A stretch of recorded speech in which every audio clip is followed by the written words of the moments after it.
Sonic the Hedgehog Chaos was only released in Europe on the Master System way back in 1993.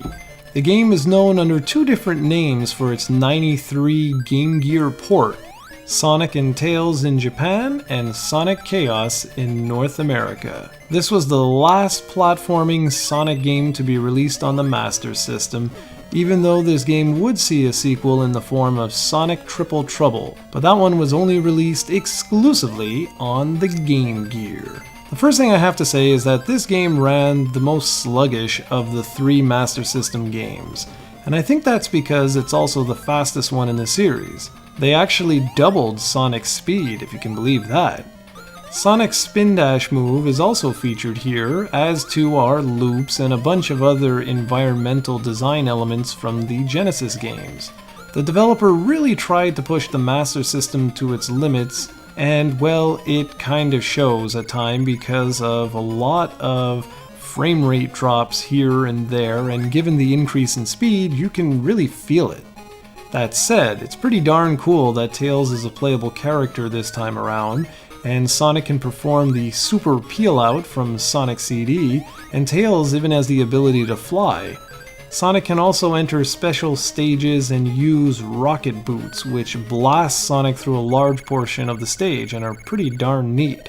Tails can't do either of those things, and he's not as fast as Sonic, however he starts with a lot more lives and continues.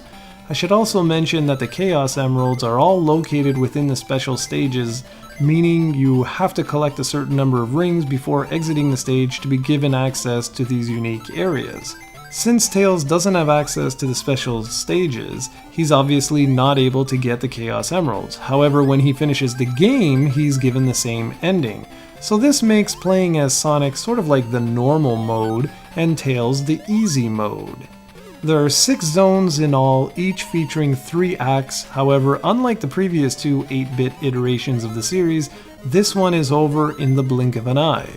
Some acts can be completed in under 30 seconds, and the overall difficulty isn't anywhere near as high as the previous 2 games, which they themselves were fairly simple.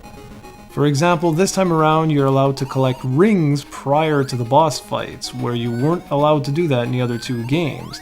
Now that's great because it balances the boss fights and makes them much more manageable. It doesn't make up for the rest of the game featuring incredibly easy to complete levels. Overall, Sonic Chaos, or whatever you'd like to call it, is a technically impressive game, but it lacks the finesse the other 2 Sonic games had. I would still recommend it because, well, I enjoyed playing the game, but I would definitely say Sonic 2 is the best entry in the 8-bit series on the Master System.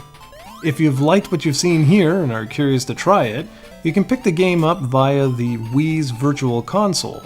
However, the Game Gear port has yet to be released on the 3DS's Virtual Console, so there's not many options for you to play the game.